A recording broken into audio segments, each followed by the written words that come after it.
আলহামদুলিল্লাহ ফিরে এলাম আরও একবার আপনাদের মাঝে। আসসালামু আলাইকুম সবাইকে। একেবারে নিস্তব্ধ চুপচাপ, কেননা ভোরবেলা উঠেছি আর লাইটও জ্বালানো হয়নি, আর সবাই এখনও শুয়ে আছে। আমি নাস্তা তৈরির জন্য উঠে গেলাম, সকালবেলা রান্নাঘরে চলে এলাম। এই যে ভাজি রাত্রে কুটে রেখেছিলাম, আলু এবং কচি কচি লাউয়ের খোসা ছিল, তা এখন আমি ভাজবো। আর পরোটাও রাত্রে তৈরি করে রেখেছিলাম, ভাজিটা ধুয়েই রেখেছিলাম পানি ছাঁকা দিয়ে। এই সকালবেলাটা একটু ভিন্ন রকম নাস্তা খেতে হলে না, রাত্রের বেলায় একটু ফ্রি সময় থাকে প্রতিটা গৃহিণীদের, সেই সময়টায় যেমন সন্ধ্যার পরে। এরপরে আমি সকালের নাস্তার জন্য অনেকটা এগিয়ে রাখি রাত্রের বেলায়, যেমন ভাজি কেটে রাখি, পরোটা বানিয়ে রাখি, শুধু ভেজে দিই। তো বাচ্চা স্কুলে যাবে, তারও টিফিন তৈরি করব। আর এই যে দেখুন পরোটাগুলো, কতগুলো 12-14টা পরোটা বানিয়ে রেখেছিলাম রাত্রে। এই তো এখন কয়েকটা ভেজে দিব আর নিজেও খাবো। প্রতিদিনের মতো লাইফস্টাইল নিয়ে আমি আমার কুকিং নিউ ব্লগে ওয়েলকাম সবাইকে। যারা কষ্ট করে মূল্যবান সময় নিয়ে আমার এই ভিডিওটি দেখছেন, দেশ এবং দেশের বাইরে সকল আপু এবং ভাইয়ারা, আঙ্কেল আন্টিরা, ছোট্ট ছোট্ট সোনামণিরা, আশা করি সবাই ভালো আছেন এবং সুস্থ আছেন। জানি আপনার অনেক মূল্যবান সময় নিয়ে আমার এই ভিডিওটি দেখছেন, আর ভিডিওর একটি অংশ যদি ভালো লেগে থাকে অবশ্যই একটি লাইক এবং সাবস্ক্রাইব করে আমার সাথেই থাকবেন। ভালো লাগলে দেখবেন, ভালো না লাগলে দেখবেন। দেখতে দেখতে ভালো লাগা হয়ে যেতে পারে আমার এই ছোট্ট পরিবারে। প্রতিদিনের মতো আমি আবারও কাজকর্ম নিয়ে যেই সংগ্রাম চালিয়ে যাচ্ছি, এক হাতে হেল্পিং হ্যান্ড ছাড়াই এখন কাজ করছি। পুরো সংসারটা পরিপাটি রেখে এরপর ভিডিওটা কিভাবে আমি রেডি করি, ছাড়ি, এডিটিং, কত কাজ থাকে। এক হাতে দুটো বাচ্চা পরিপাটি রেখে সময় মতো খাবার নাস্তা দিয়ে আলহামদুলিল্লাহ শুকরিয়া আদায় করছি সেজন্য মহান আল্লাহ তাআলার কাছে।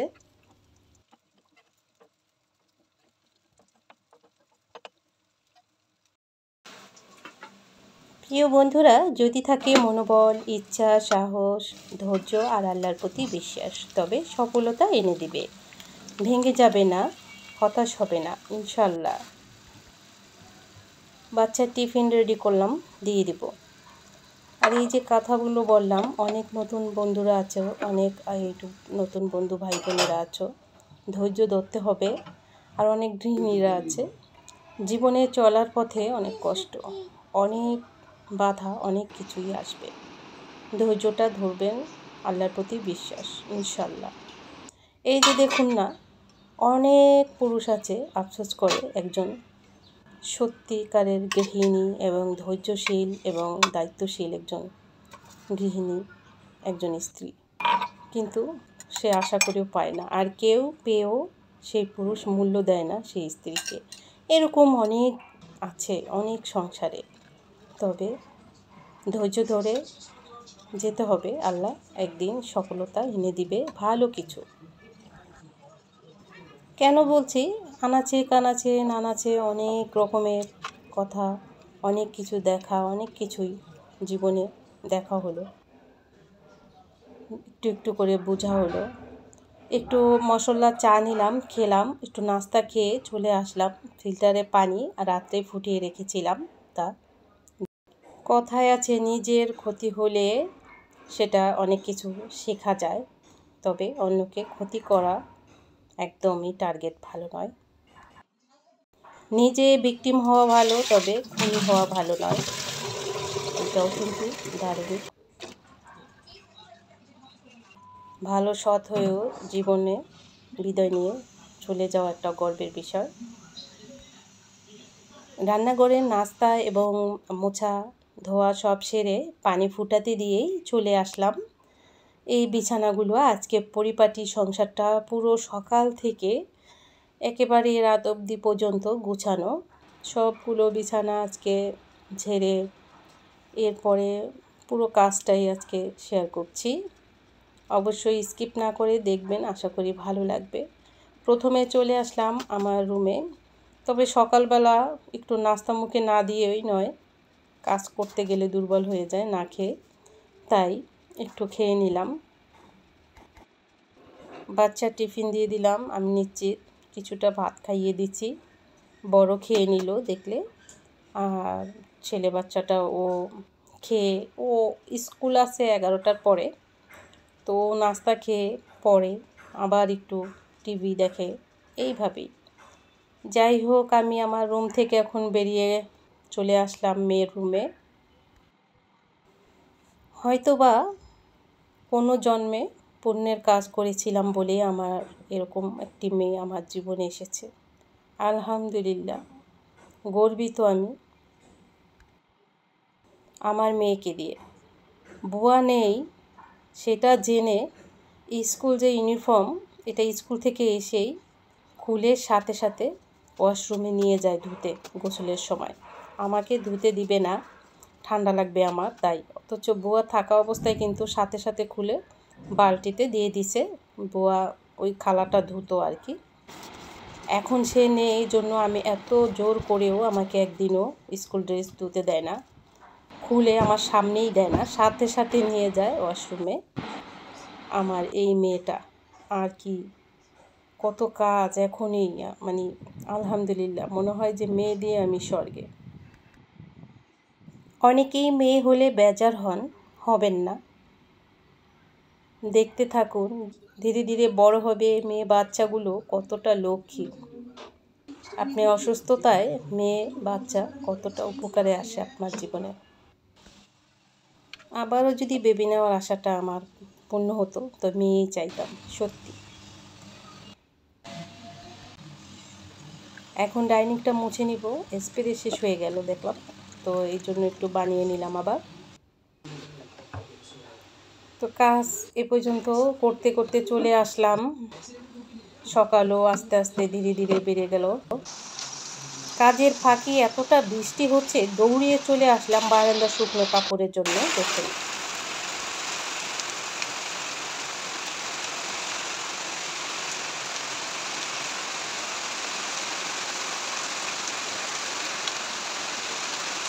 বন্ধুরা, মাঝে মাঝে বৃষ্টি ঠিকই হয়, কিন্তু গরম লাগে। একটা যে উমরা উমরা গরম এতটাই লাগছে, মানে কি বলবো আর, খুবই গরম লাগছে। তো কাজ রেখে দৌড়িয়ে আবার কাপড় আনতে গেলাম, যে বৃষ্টির শব্দ কানে আসলো, কাপড়গুলো ভিজে যাবে, সেজন্য আবার নিয়ে তারপরে তো ভাবছিলাম যে আর একটু শুকাক, কালকে ধুয়ে দিয়েছিলাম, যারেও শুকালে ভালো হবে, বাতাসেও অন্তত। তার মধ্যে বৃষ্টি চলে আসলো।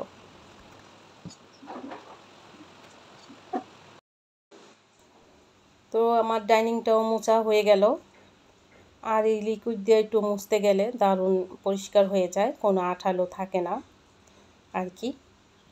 আর এই যে গ্লাসের নিচে যেই ঘাসের ম্যাটটা রেখেছি, ওগুলো ধোয়ার জন্য সময় চলে আসছে, ধুতে হবে।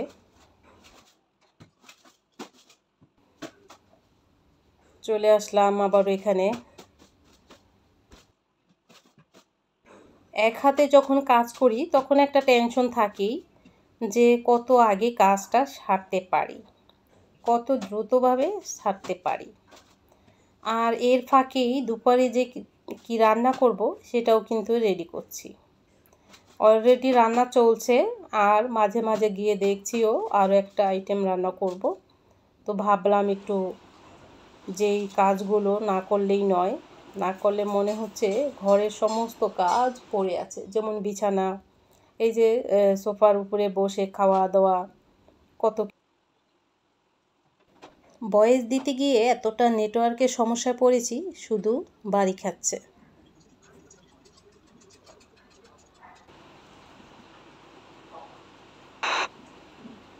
আর ভয়েসে সমস্যা হচ্ছে, জানি না কতটা সমস্যা হয় ভিডিওটায়। ছেলের রুমও ঘুম থেকে উঠেই ঝেড়ে নেয়, বলছি তোর রুম তো একটু গুছিয়ে দিবি, তাতে আমার একটু এগিয়ে যাবে কাজটা। এই তো হয়ে গেল।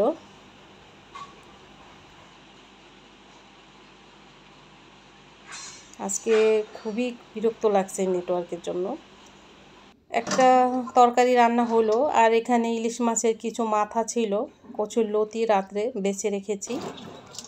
এই কাজগুলো ফ্রি টাইমে না করলে রান্নায় খুবই সমস্যা হয়, দেরি হয়। এই কচুর লতি ভাজা, এটা বেছে রাখা আগের দিন না হলে রান্না যায়ই না, একটা দেরি হয়। ইলিশ মাছের মাথা তো হালকা পাতলা মশলা দিব, অত আদা জিরা ধনিয়া অত না। একটুখানি রসুনের পেস্ট আর পেঁয়াজের পেস্ট, সামান্য জিরা, একটুখানি সামান্য ধনিয়া, 1 চিমটির মতো। যেহেতু লতি দিচ্ছি, হলুদ মরিচের গুঁড়া দিচ্ছি। লতিটা একটু ঝাল ঝাল করে শুকনো শুকনো ভেজে নিব। লতি ভাজাটা ছেলে ছাড়া সবাই খায়। এই যে ইলিশ মাছের মাথা কেটে নিয়েছিলাম, ইলিশ মাছের মাথা আর যে চিংড়ি মাছ দিয়ে আমার কাছে ভালো লাগে লতি ভাজাটা। আর এদিকে একটু পানি দিয়ে তারপরে ধীরে ধীরে চুলাটা একটু কমিয়ে ঢাকনা দিয়ে দিব, তাতে পানিটাও টেনে যাবে, সিদ্ধ হয়ে যাবে।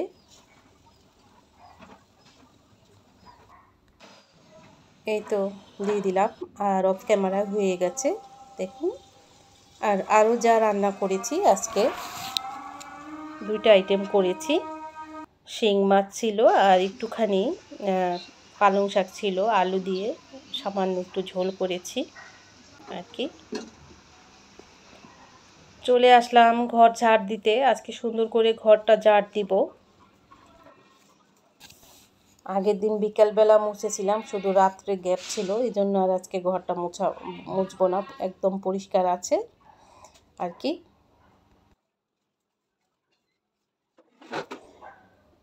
একটু বিকালে মুছেছিলাম যাতে পরিষ্কার থাকে, মাঝে মাঝে দুইভাবে মোছা হয়। আমার মনে হয় নেটওয়ার্কের অনেক জায়গায় সমস্যা। এক আপু ভিডিওতে দেখলাম বলে নেটওয়ার্কের জন্য ভিডিও দিতে পারছি না, অনেকেই পোস্ট করছে নেটওয়ার্কের জন্য ভিডিও দিতে পারছি না। আর গ্রামে তো আরও সমস্যা হয়, তাই না?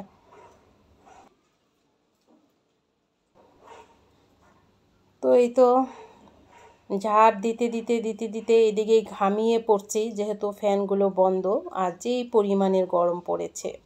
বৃষ্টি হলে কি হয়েছে, বৃষ্টি হওয়ার পরে যদি কোনো বাতাস না থাকে, ঘুম দিয়ে থাকে, তাহলে আরও গরমটা বেশি লাগে, তাই না? যাই হোক, কষ্ট হলেও মানে ঝাড় দেওয়ার সময় এতটা মানে ওই ঘর মোছার সময় লাগে না, মোছার সময় তো ফ্যান চালানো থাকে, ঝাড় দেওয়ার সময় গরমটা লাগে। আর বিশেষ করে ভিডিওর সামনে আসি, সেহেতু লং 3 পিস পরা থাকে, মাথায় কাপড় থাকে, এই জন্য গরমটা লাগে বেশি। অফ ক্যামেরাতে দেখা যায় বাসায় একা থাকি, মাথায় কাপড় না দিলেও হয়, এবং কি সফট গেঞ্জিগুলো পরা থাকে, ঢেকে মাথায় কাপড় দিয়ে লং 3 পিস পরে, এতে পরে ফ্যান চলছে না, গরম তো লাগবেই, মানে একেবারে 4 দেওয়ালের মাঝে। কষ্ট আছে, কোনো কাজেই কষ্ট ছাড়া নয়। ভিডিও করতে গেলে যে করলাম ছাড়লাম ছেড়ে দিলাম তা কিন্তু নয়, এখানে ধৈর্য কষ্ট সবই আছে।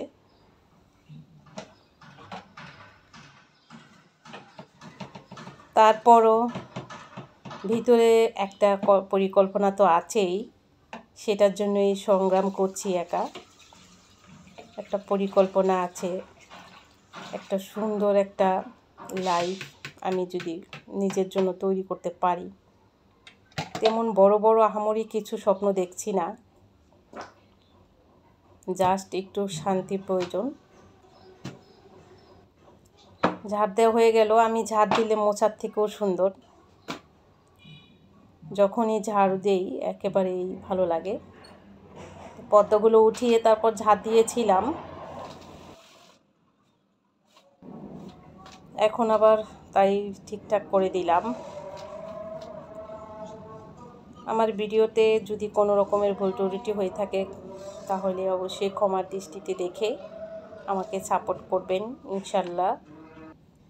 অনেকের ভিডিও আমি দেখে আসি, চুপে চুপে দেখে আসি, দেখতে দেখতে ভিডিওটা শেষ হয়ে যায়, কমেন্ট করা হয় না। তাই মনে হয় অনেকে পরিচিত যারা আছেন হয়তো বলতে পারেন ভিডিও দেখি না, দেখি।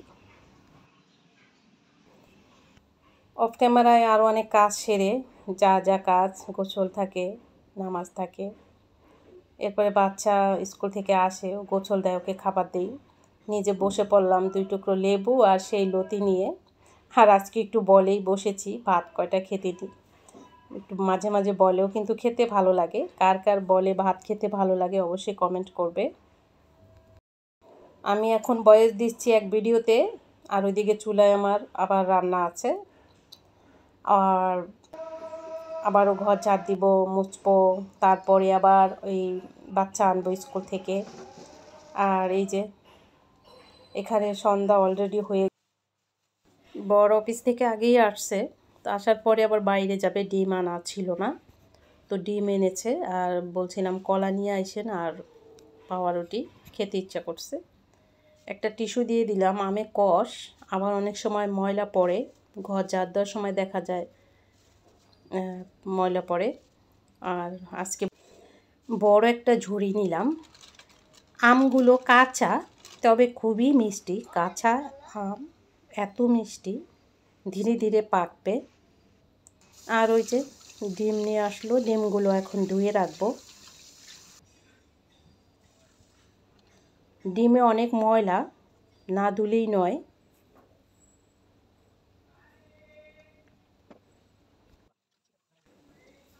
ডিমগুলো ধুয়ে রাখলে ভালো লাগে, খুবই ময়লা, মাঝে মাঝে ডিম আনে, এতটা ময়লা হয় ডিমে, ঘিন লাগে আর কি, সত্যি কথা যেটা। দুধের হাঁড়ি বসিয়ে দিলাম, আর দুধ গরম হয়ে গেছে। ভাত খাবে না ছেলে, মেয়েও খাবে না, তাই ওদেরকে দিয়ে দিলাম দুধ গরম করে, আর কি কয়েক পিস ব্রেড দিয়ে দিলাম।